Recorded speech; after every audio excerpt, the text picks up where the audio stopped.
To every week have somebody come in and give a testimony or a little devotion, and we've done it I think once or twice with different coaches, but that's kind of part of it. So Chaz and I met maybe about a year ago, and he was getting to know each other, and brother in Christ, and he's come to the football team, and he's been working everywhere around the country. So actually in town this week, so saw each other on Sunday and thought we could set something up. So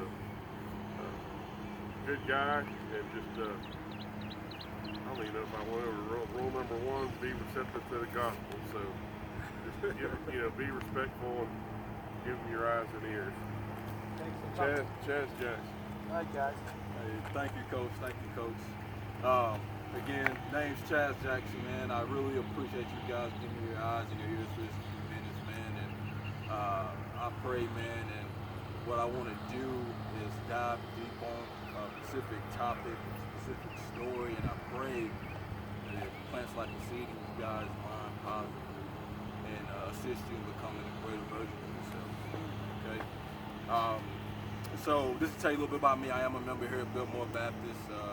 I actually came acclimated with this church through me playing collegiate football at Western Carolina University. I don't know if you guys are familiar with Western Carolina. But me and my wife Amy, well, not at the time was my wife, but we ended up moving to the Asheville area where I graduated with a business degree. I've done various things from working. My first job out was Papa John's pizza, thinking you're gonna get out making six figures. Hey, that summer I was at Papa John's, man.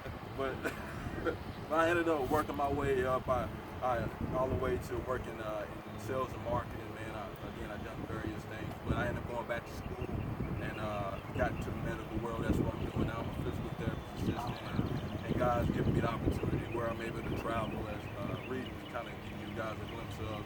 And I'm back home right now for a week, but this Saturday we're going to get packed up, and on Sunday we're headed to Texas. So I'm excited about that. I'm hearing a lot about this heat in Texas. Yeah.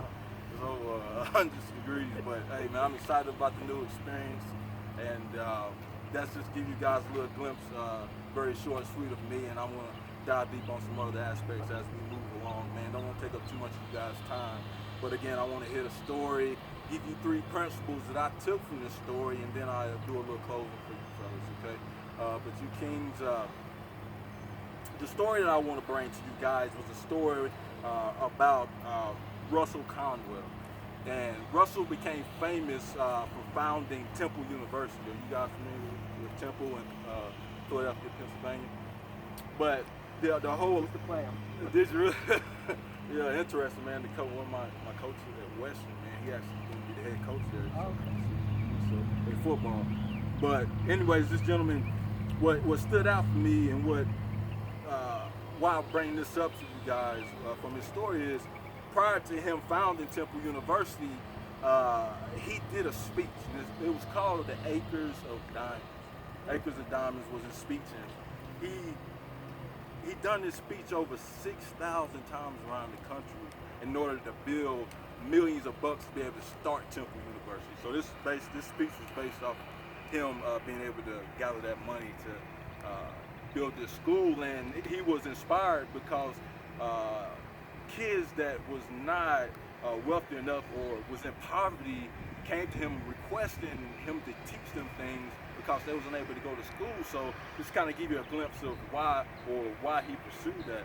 And one of the stories that stood out to me, Acres of Diamonds, he talked about an African farmer, and this African farmer was empowered and influenced by other settlers around in Africa at the time, because these guys was finding millions and millions of dollars worth of diamonds, diamond mines outside of where he was living in. And he was just so inspired that he sold his own property, because he owned his own home, he owned his own acres. He sold everything that he had to go follow what these settlers was preaching about.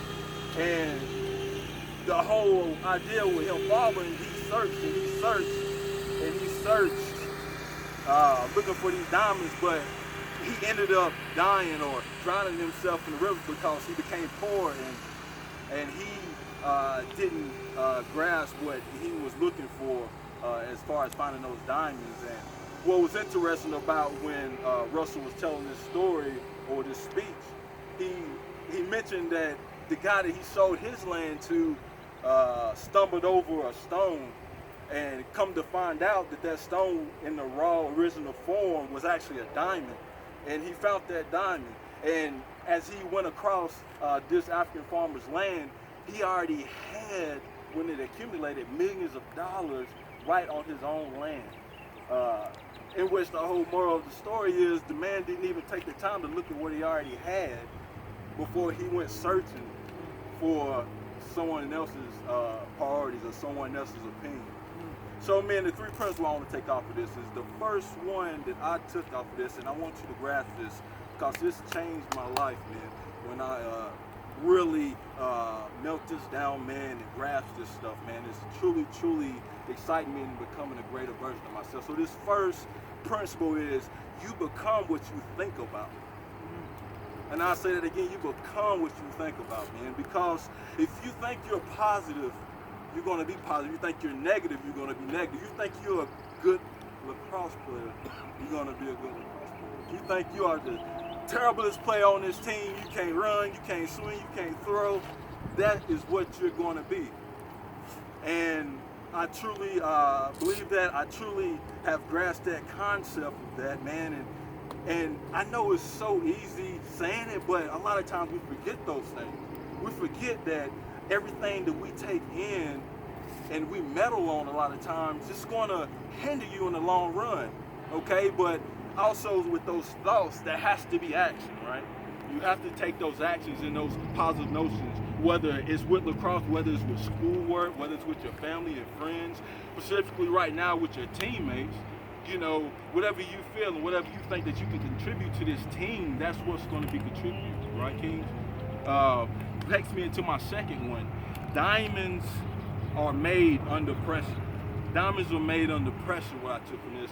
And what I want to loop around with you guys on this, diamonds, before they're actually made in the raw material, going back to that farmer, he didn't notice the diamond because it wasn't specifically a diamond at that time. A diamond has, before it's created, it has to go under high temperatures and high pressure and actually be cut into a fine knit before it's ever considered something priceless as a diamond.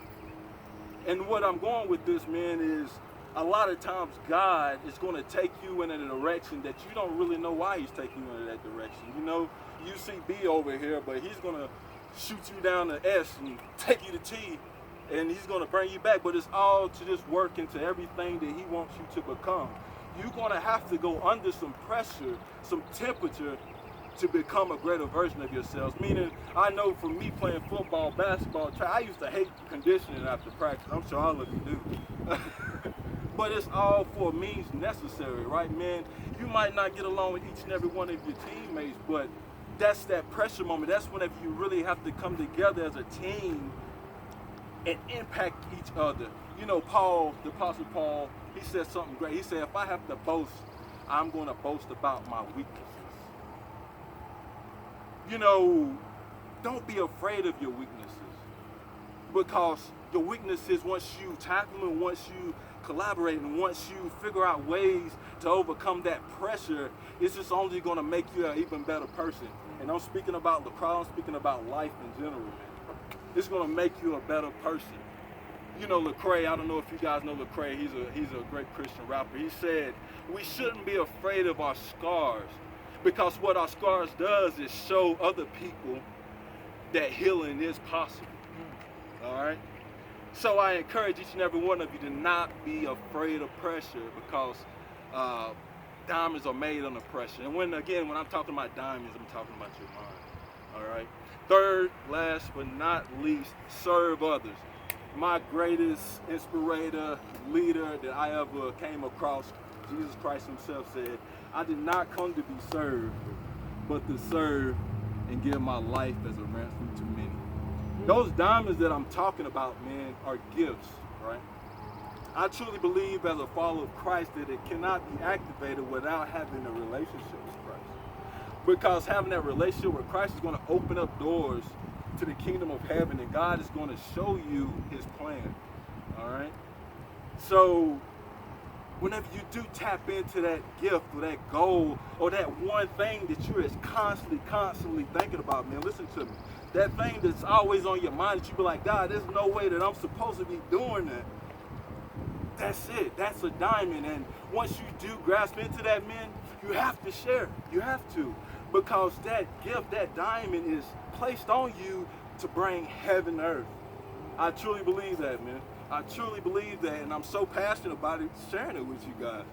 Because I did not want to speak in front of people. I was always an introvert. You know, I told Reed, I said, man, Reed, I battled with God for years on this. Like, man, okay, I'll pull Reed to the side, talk to him about God. If that's what you want me to talk to him about you, God, I'll pull him to the side. But hey, I don't want to be in the spotlight. It's never been my plan. But God said, man, that is a diamond. You have to grow it. You have to grow. That's what I want you to do. So for me, I had to surrender my heart to him. And I encourage each and every one of you. I don't know if you feel like this sport is your diamond. I truly believe that everything that we do in life is to help shape ourselves, right? But if it is a lacrosse, it's going to be your diamond. Or if you find something else within your school or another passion or a hobby that you have, I encourage each and every one of you to seek and grow it with all of your ability and might, man. And continue to share it with other people, okay? And just in closing, man, you know, I know some of you probably like, man, Chaz, I get what you're saying. I get you saying that there's something up there, but I'm just not getting it, man. I'm not truly built that way. You know, me personally, man, you know, me getting up to this point was an easy task. You know, there was a lot of things that wasn't laid out straight path for me. Like I said, you're gonna have those times where, you know, you're gonna have to be under pressure. You know, me coming from unstable home where, you know, I didn't have a consistent mother and father. And if it wasn't for my grandmother at the age of 7, that, you know, no telling where I would be. You know, growing up in elementary school, middle school, high school, college, you know, I had so much self-doubt in myself, so much low self-esteem, so much self-identity crisis. I don't know if you guys see this scar here on my forehead, but me, I got this at 5 years old, I believe, and around 5 to 6 years old, but you know, it caused me to be bullied and to have to fight, and a lot of that stuff just hindered my heart, which caused me to go after drugs and alcohol to try to dilute some of those things, and throughout my life, through high school, college, you know, that stuff became unmanageable for me, to which I ended up, it landed me in jail more than once, you know, and once, you know, I was in counseling and I was laying in my little twin bed and I was looking out the window and I was in a broken state at this time. My wife was with me. She was in a broken state at this time, but she wasn't at that counseling facility with me at the time. But I always tell people that was the moment where I really let Christ take over my heart, because I was broken. I said, whatever you want me to do, this is what I'm going to do for you, God. And ever since then, you know, I remember at my last meeting, I told all of my group members, it was like I gave a brick to each one of them, man. And I became lighter. And again, man, I just let God take over.